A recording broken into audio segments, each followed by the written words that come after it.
Welcome back. आप देख रहे हैं अपना फाइनेंस मिनिस्टर और इसमें आज हमारी खास पेशकश विमेंस वेडनेसडे। कई बार हम देखते हैं कि इनोवेशन कभी कभी किसी ज़रूरत की वजह से आपको करनी पड़ती है और वो इनोवेशन कामयाब भी हो जाती है। कुछ इसी तरह का मसला हुआ है। ज्योति भारद्वाज जो फाउंडर हैं टी फिट की, इनको आप सभी ने शार्क टैंक में भी हाल ही में देखा होगा, जहाँ पे इन्होंने कुछ फंडिंग भी जीती है और इनकी कहानी कई जगह छपी हुई भी है। इन्होंने कई इंटरव्यूज़ भी दिए हैं और हमारे साथ आज इस मंच पर हैं। ज्योति, बहुत बहुत धन्यवाद आपका, आप जुड़ी हमारे साथ और स्वागत है आपका हमारी इस बेहद खास पेशकश में। और आज आपके सफ़र की तो हम बात करेंगे ही, जिसके बारे में बहुत सारे लोग आई एम श्योर जानते ही हैं, लेकिन उसके अलावा एक तो बात होती है शुरुआत करने की और दूसरी एक बात होती है उसको आगे बढ़ाने की। उसकी भी एक रणनीति आपसे हम जानना चाहेंगे और दर्शकों को मार्गदर्शन भी आप दीजिएगा। लेकिन चाय भारत के लिए एक इमोशन है, भारतीयों के लिए एक इमोशन है, ठीक है। ज़रूरत से ज़्यादा बहुत ज़्यादा भावनाएं जुड़ी होती हैं, लेकिन आपकी जो क्रिएटिविटी है और आपकी जो सोच है वो एक ज़रूरत की जगह से आती हुई दिखाई दी है। आपके माता पिता को डायबिटीज़ था और उसके चलते आपने जो सोचा कि ऐसा कुछ इजाद किया जाए जिससे न सिर्फ उनकी प्रॉब्लम सॉल्व हो, बल्कि भारत में जितने भी लोग, क्योंकि हम डायबिटिक कैपिटल के नाम से भी जाने जाते हैं, वहाँ पर भी समाज में थोड़ी सी मदद हो जाए। तो जब आपने शुरू किया इस सब चीज़ के बारे में रिसर्च करना, कहाँ कहाँ आप गई, किस किस तरह से आपने जो है इसको आगे बढ़ाया? क्योंकि शुगर फ्री और डायबिटीज़ के पेशेंट्स के लिए चाय पत्ती हो या खान पान हो, उसको लेकर कम चीनी, बिना चीनी वाले ऐसे बहुत सारे प्रोडक्ट्स हैं ज्योति। तो कंपटीशन तो आपके दिमाग में आया ही होगा। कैसे अपने आप को अलग बनाने और स्टैंड आउट रखने के लिए आपने ये रिसर्च की और आप आगे बढ़ी, बताइए। पहले तो कविता जी, आपको मुझे बुलाने के लिए बहुत-बहुत धन्यवाद आपके प्रोग्राम में। टीफिट की शुरुआत, जैसा आपने सही कहा, कि एक पर्सनल स्पेस से हुई, जहाँ मुझे लगा कि हमारा देश diabetic capital of the world कहलाता है, बट हमारे शेल्फ्स पे फिर भी अ, कुछ हेल्दी दिखता नहीं है। या तो फ्रूट बेस्ड बेवरेजेस होते हैं, या फिर कोला, या फिर एनर्जी ड्रिंक्स, और इन तीनों के बीच में जो एक ही कॉमन चीज़ है वो है कि इसके अंदर डेंजरस लेवल्स ऑफ शुगर। तो फ्रॉम दैट स्पेस मुझे लगा कि देश ग्रो हो रहा है, बट उसके साथ देश की हेल्थ खराब हो रही है। ऐसा नहीं होना चाहिए, और ब्रांड्स को कुछ करना चाहिए। Indigenous made in India brands को, हमारे खुद के आयुर्वेद में इतनी सारी रेसिपीज हैं जो डाइजेशन को हेल्प करती हैं, जो आपके स्टमक को कूल रखती हैं। तो हम क्यों नहीं वहाँ से फॉर्मुलेशंस लेके एक हेल्दी टी बेस्ड बेवरेज बनाएं, जिसमें कोई शुगर स्वीटनर नहीं हो, क्लीन हो, जो आपको एक्चुअल नरिशमेंट दे, इसके बजाय कि वो आपकी लॉन्ग टर्म हेल्थ को बुरी तरह से या नेगेटिवली अफेक्ट करे। तो ये वहीं से शुरू हुआ। जैसे कहते हैं, necessity is the mother of invention. तो मैं इस स्पेस से तो नहीं हूँ, बट मेरे अंदर ये करने की इच्छा काफ़ी प्रबल थी।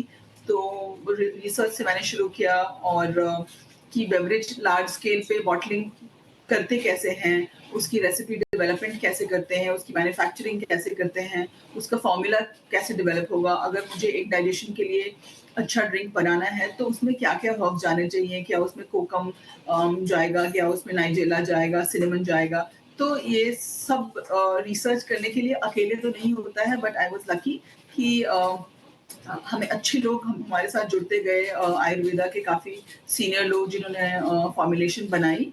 और अभी हम 2 रेंज में प्रोडक्ट्स बनाते हैं। एक तो रेडी टू ड्रिंक बॉटल के फॉर्म में, जैसे मेरे हाथ में जो है वो बार्ली टी है, और हम प्रीमिक्स सैशेज़ भी बनाते हैं, और हम online quick commerce, offline Reliance natures basket वगैरह के स्टोर्स में रिटेल करते हैं। तो ये जर्नी थोड़ी बहुत छोटी और बहुत आसान नहीं रही है। ये पिछले 3 साल से हम कर रहे हैं, और अब जाके हमें थोड़ा एक्सपोज़र और एक्सेप्टेंस, और जिसको कहते हैं स्टार्टअप की भाषा में, कि प्रोडक्ट मार्केट फिट मिला है, और अब हम वो ग्रोथ एक्सपीरियंस कर रहे हैं। एंड ये मेरे लिए बहुत बड़ा प्रिविलेज है कि इस जो स्पेस के लिए हम पर्सनली इतने पैशनेट हैं, उस स्पेस में हम ब्रांड क्रिएट कर रहे हैं, और उस स्पेस में हम एक एक लाइवलीहुड क्रिएट कर रहे हैं से फॉर एक द पीपल महत्वपूर्ण जो हमारे साथ काम ऐसे कर में रहे एक हैं। महत्वपूर्ण बात यहाँ पर ये भी है, दर्शकों को बताना चाहेंगे कि आपको मेरे ख्याल से आगे बढ़ने में आपकी मदर इन लॉ ने, आपकी सास ने बहुत सहायता की है, वो काफ़ी सपोर्टिव रही है और मेरे ख्याल से एक फैमिली का सपोर्ट काफ़ी मायने रखता है, स्पेशली महिलाओं के लिए, उन्हें आगे बढ़ने के लिए, उनके सपनों को पूरा करने के लिए। और मेरे ख्याल से पहली जो इन्वेस्टमेंट की राशि थी 10 लाख रुपए जो आपकी मदर इन लॉ ने आपको दी। जी, जी। तो ये मैंने अपनी सेविंग्स से शुरू किया था। जी। आर-एन-डी वगैरह मेरा एक अच्छा करियर रहा इसके शुरू करने के पहले। तो मैंने अपनी सेविंग्स काफ़ी डाली थी, but it takes a village to raise a startup. कभी सफिशिएंट नहीं होता है। तो मेरा पहला आउटसाइड चेक मेरी मदर इन लॉ ने मेरे लिए लिखा था 10 लाख का। और उसके बाद तो हमने शार्क टैंक में भी फंडिंग उठाई है। लाइक यू राइटली सेड कि एक महिलाओं को आगे बढ़ने के लिए फैमिली का सपोर्ट भी बहुत ज़रूरी होता है, और फैमिली का अगर फाइनेंशियल हेल्प हो तो then there is nothing like it. मेरे ख्याल से आप बहुत चुनिंदा खुशनसीबों में से हैं जिन्हें इस तरह का सपोर्ट मिला है और जो आगे भी बढ़ पाई हैं। चैलेंजेस आई एम श्योर आपके बहुत सारे रहे होंगे, लेकिन अब जब अपने सफ़र को आप देखती हैं तो खुद को कितना कामयाब आप महसूस करती हैं? आपको लगता है कि आपने जो चाहा आपने वो तो अचीव किया ही है, आप उसके आगे भी अब बढ़ चुकी हैं, बहुत सारे लोगों के लिए आप एक इंस्पिरेशन है। अगला आपका टारगेट और लक्ष्य क्या है फिर? एक तो मैं आपके कविता जी पहले क्वेश्चन का आंसर दे दूं कि जितना मैंने सोचा था क्या वहां तक हम पहुंचे हैं, आई वुड से कि वहां के 1% में भी नहीं पहुंचे हैं। तो मेरे लिए तो अभी भी ये डे ज़ीरो है, और आगे कई सालों तक ये डे ज़ीरो रहेगा। जब तक कि जितनी आसानी से आपको एक कोला मिल जाता है, उतनी आसानी से एक हेल्दी ड्रिंक टी फिट के तौर पे आपको नहीं मिले, तब तक मेरी जर्नी उसी पैशन और उसी मिशन के साथ चलती रहेगी। तो मेरे लिए बिल्कुल शुरुआत है, और मुझे इस चीज़ का कोई अंदाज़ा नहीं है कि हम शायद बहुत आगे आ गए हैं। डेफ़िनिटली हम जहाँ से शुरू किए थे वहाँ से हम आगे हैं, बट जहाँ जाना है वहाँ से हम अभी बहुत बहुत पीछे, बहुत रास्ता तय करना बाकी है। आपका दूसरा सवाल था कि ब्रांड के लिए आगे क्या है?